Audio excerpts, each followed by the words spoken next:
Hello everyone, welcome to From the Star Wars Home Video Library. I'm your host Nathan P. Butler. This time we look at something that's actually been in my collection for a while. I for some reason thought I'd already done an episode on it, but when I searched the relevant phrases on my YouTube channel, it appears I have not. So we're going to take a look at it here. My apologies if it's a duplicate, but I do not believe it is.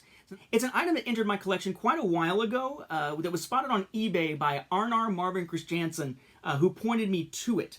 It is a little bit weird. It is a promo item for a video game console. But it deals with Star Wars because it was a video game console launching with one of its premier games that everybody was excited about being a Star Wars game. So, what is this? That is this. It is a VHS release because of the packaging. I'm holding it sideways here.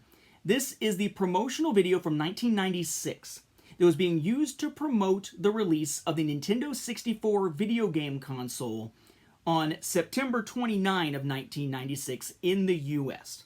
This is usually known as Nintendo Change the System or Nintendo 64 Change the System. If you want to actually watch it, there are people who have uploaded this entire video on YouTube. I'm not going to link to it because technically that's bootlegging, but you can find it.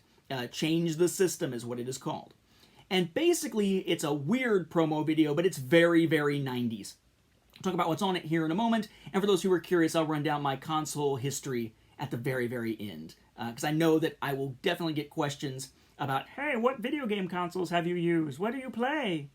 I'll put it on the end. All right, so we've got the fact that this was a mailed thing. This one doesn't seem to have any kind of mailing sticker on it anymore, but it has like the postage paid stuff up here and the return address actually on the box. Nintendo 64 symbol. Bowser and Mario from the Mario Brothers games, I guess Mario 64 in this case. Stormtrooper from Shadows of the Empire, and then the actual console and its controller. That bizarre controller, but such a glorious thing at the time. Change the System. Launch date, September 29. No year on it. The in there for Nintendo 64. A little bit of legalese down underneath. Other side, Nintendo 64 with the N symbol, but no legalese on this one. Just a blank top there. And the back actually isn't really much. It says brought to you by Nintendo Power, so it's going out to people who subscribe to Nintendo Power. Nintendo.com underneath. But that's just a sort of yellow, weird, grid-looking version of the initial controller released for the Nintendo 64. Though you can't really see the trigger on the bottom or anything like that. Or the fact that there was a slot to put stuff into, like memory cards and Rumble Pack and that kind of thing. The actual cassette has Nintendo lightly printed here.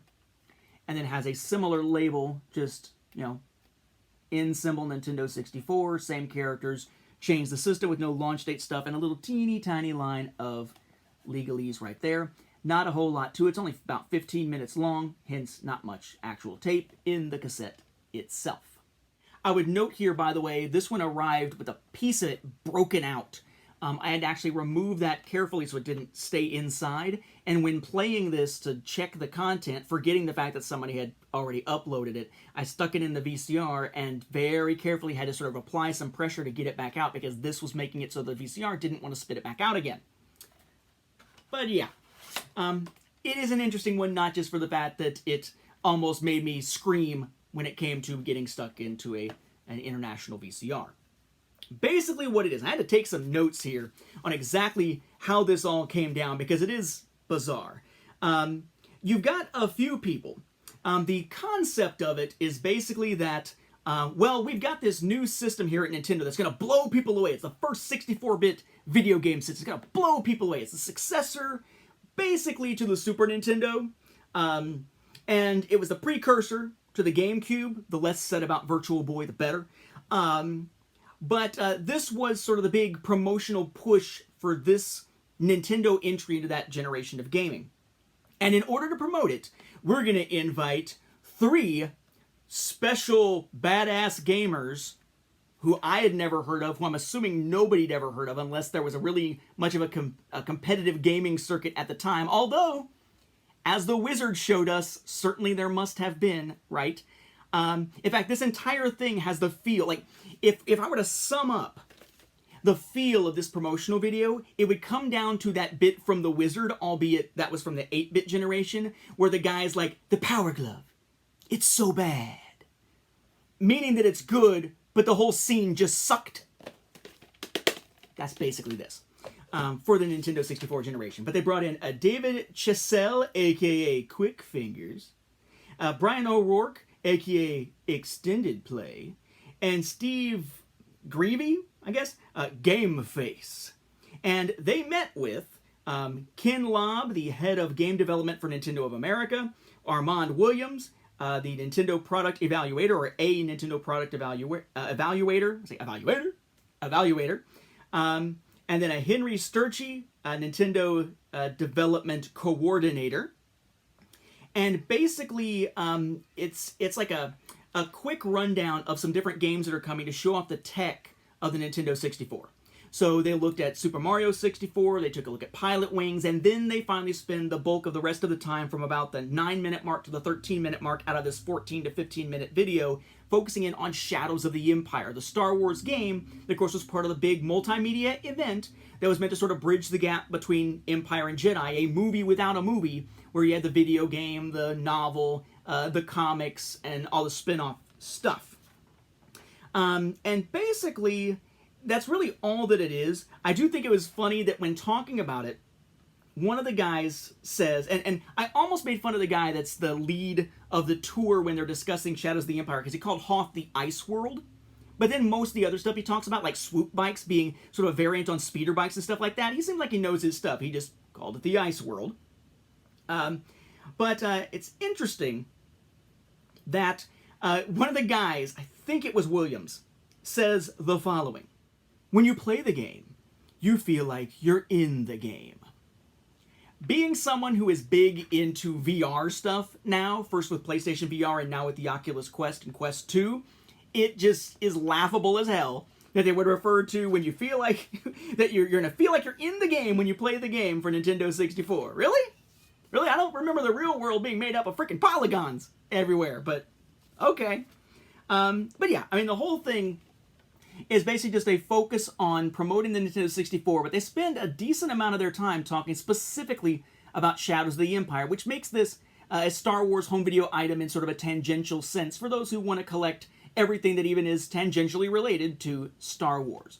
Kind of a nifty little thing, freebie in the mail at the time. You can find them, on eBay fairly easily these days, and you can find them, of course, the actual program having already been uploaded to YouTube by others in the past, multiple others in the past. So if you want to check it out, check out those videos. But, it's an oddball item, but I was glad to find it, or I guess glad that Arnar found it, and glad that I went ahead and picked it up, because it is kind of a weird piece of this era of history.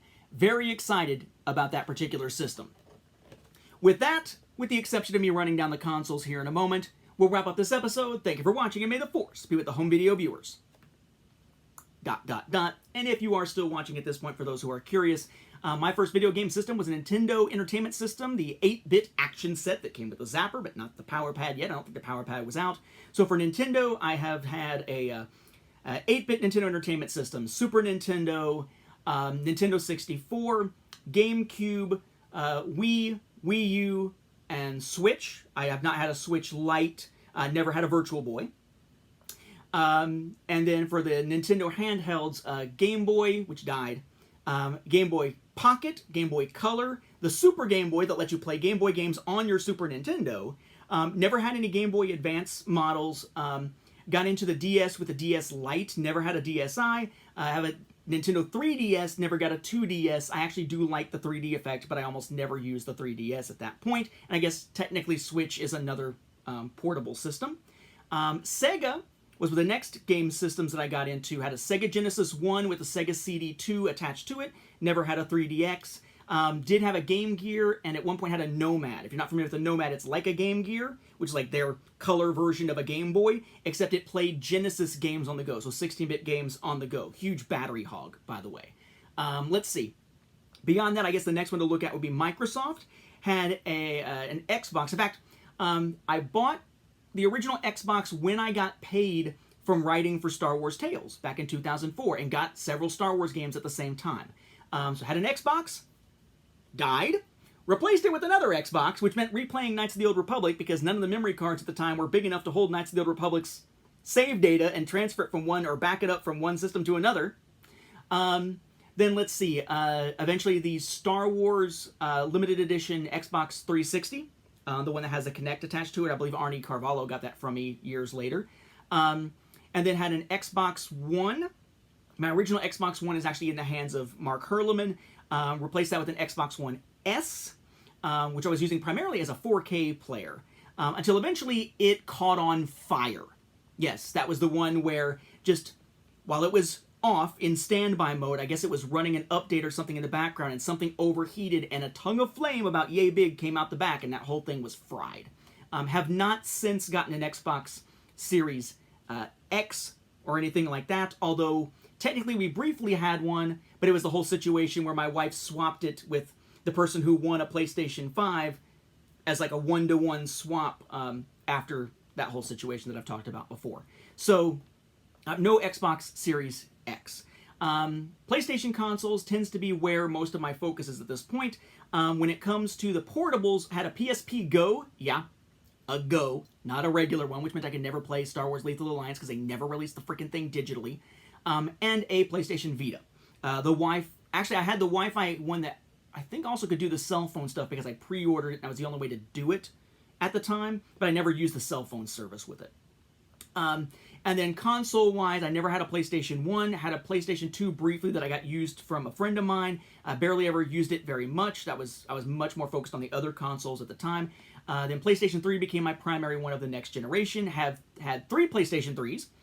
PlayStation 3 Fat Metal Gear Solid original release with the 4 USB ports, which was awesome, which died and had to be sent in under warranty to get repaired, only for them to send a replacement that was not the regular model, the Metal Gear Solid model, but a regular model, so only 2 USB ports, so obvious it wasn't the same one again. Then that one died, eventually got a Super Slim, but never a Slim, and that Super Slim is still sitting in my office plugged up to the TV to play 3D Blu-rays, so it has withstood the test of time.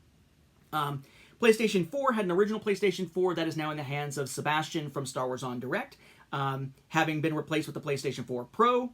Disk drive, on the actual optical drive on that one died, went out for repairs, replaced with a new one. Then eventually that one that was repaired came back. The new one, PlayStation 4 Pro, its disk drive died. It went out to be repaired outside of warranty, so I had to pay for it, which sucked. But now we have 2 PS4 Pros sitting around, both of which have refurbished or repaired optical drives, and one of which is starting to already go again. So PS4 Pro, that was the era in which I was playing on PlayStation VR a lot, PlayStation VR 1, and then replaced it with the updated model. I much preferred the updated model of the headset. And then we have a PlayStation 5 now, PlayStation 5 disc version, which is what I tend to play stuff on at this point, like Returnal, Immortals Phoenix Rising, Demon Souls, the new Resident Evil, that kind of thing. Beyond that, outside of the regular consoles, my first VR headset that was not PlayStation VR was the Oculus Quest 1. Eventually replaced that when the Quest 2 came out with an Oculus Quest 2. So right now my primary gaming is PlayStation 5 and Oculus Quest 2. And I think I may have just spent more time detailing my console video gaming history than I did talking about the actual item.